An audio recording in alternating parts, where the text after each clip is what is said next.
स्वागत है आप सभी का एक बार फिर से आपकी अपनी चैनल एमएस स्टडी टॉक्स पर। तो जैसा कि आप सभी को पता है कि इस चैनल के माध्यम से आप सभी को झारखंड में नौकरी और शिक्षा से रिलेटेड खास करके जेपीएससी जेएसएससी से रिलेटेड तमाम जानकारी आप लोगों को पहुंचाया जाता है। तो इस वीडियो में आप लोगों को एक इम्पॉर्टेंट टॉपिक्स पर बात करेंगे जो कि अभी फ़िलहाल झारखंड कर्मचारी चयन आयोग यानी जेएसएससी ने एक नोटिस भी रिलीज़ किया है इसी को लेकर। तो देखिए, अगर आप जेएसएससी के अंतर्गत कोई भी फॉर्म अप्लाई कर रहे हैं तो आप लोगों को कुछ ज़रूरी बातें ध्यान रखना बहुत ज़रूरी है।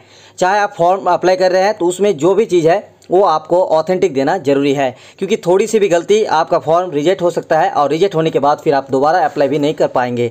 तो ऐसे में आप एलिजिबल भी नहीं रहेंगे। तो कुछ चीज़ ऐसी है जो जेएसएससी हो या किसी भी प्रतियोगी परीक्षाओं की अगर आप तैयारी कर रहे हैं और फॉर्म अप्लाई कर रहे हैं तो बहुत ही सजग और बहुत ही ध्यान रखते हुए कई चीज़ों को आपको जानना ज़रूरी होती है और उसको भरना भी ज़रूरी होता है।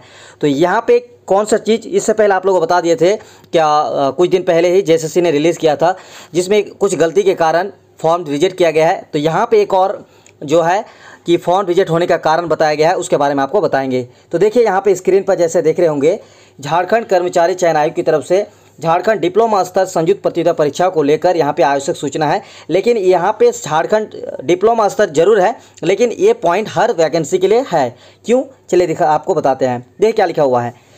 डेट देखिए यहाँ पे 23/6/2022 यानी आज ही का ये अपडेट है और अभी हमारे पास है। तो अगर ये आपको पीडीएफ भी चाहिए तो टेलीग्राम चैनल ज्वाइन कीजिए, डिस्क्रिप्शन में लिंक है, या फिर टेलीग्राम में जाकर सर्च कीजिए @MSATALK, ठीक है, MSA टॉक। तो इस चैनल को जरूर ज्वाइन कीजिएगा। हर एक नोटिफिकेशन, हर एक पीडीएफ, हर एक अपडेट, डेली न्यूज़ कटिंग आप लोगों को मिल जाएगा।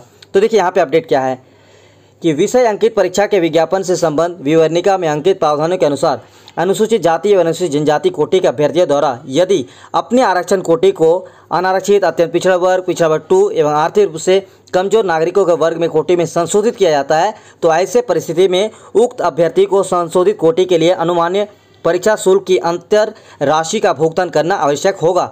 संशोधन के उपरांत अंतर राशि शुल्क का भुगतान नहीं करने पर आवेदन स्वीकार नहीं किए जाएंगे। यानी नोटिफिकेशन में ये साफ शब्दों में लिखा हुआ है कि अगर आप अनारक्षित, अत्यंत पिछड़ा वर्ग और पिछड़ा वर्ग 2 से आते हैं या फिर आर्थिक रूप से कमज़ोर, तो आप लोग का फीस अलग से किया हुआ है। यदि आप अनुसूचित जाति और अनुसूचित जनजाति के अंतर्गत आते हैं तो उनका फ़ी अलग से है।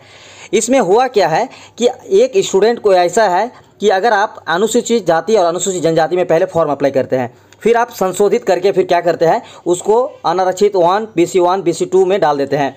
लेकिन आप जो परीक्षा फ़ी होते हैं, एग्ज़ाम फ़ी, उसमें आपको क्या करना पड़ता है, मतलब आप पहले अनुसूचित जाति यानी ST SC की तरफ से जो मतलब फ़ी रखा गया है वो अगर आप डाल देते हैं तो आपका फॉर्म यहाँ पर रिजेक्ट हो सकता है। क्योंकि देखिए यहाँ पे क्या हुआ है इसके साथ कि उक्त के क्रम में अभ्यर्थी श्री वीरेंद्र कुमार आवेदन संख्या देखिए यहाँ द्वारा अपने आरक्षण कोटि के अनुसूचित जाति को अनारक्षित कोटि में संशोधित करने के उपरांत आयोग कार्यालय के पत्रांक द्वारा अनुमान्य परीक्षा शुल्क की अंतर राशि का भुगतान किए जाने हेतु निर्देशित किया गया था, किंतु अभ्यर्थी द्वारा निर्धारित समय सीमा के अंतर्गत उक्त राशि का भुगतान नहीं किया गया है।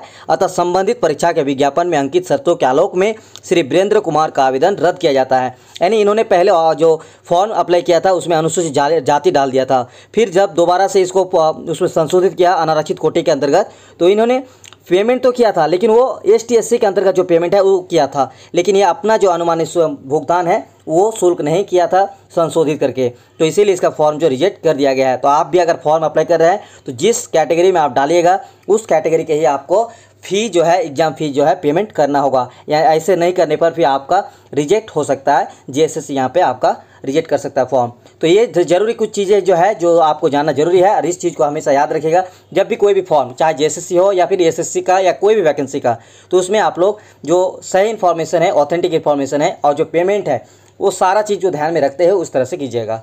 तो ये लेटेस्ट अपडेट आप लोगों को तो देना था। तो मिलते हैं नेक्स्ट अपडेट के साथ, नेक्स्ट वीडियो के साथ। तब तक के लिए शुक्रिया।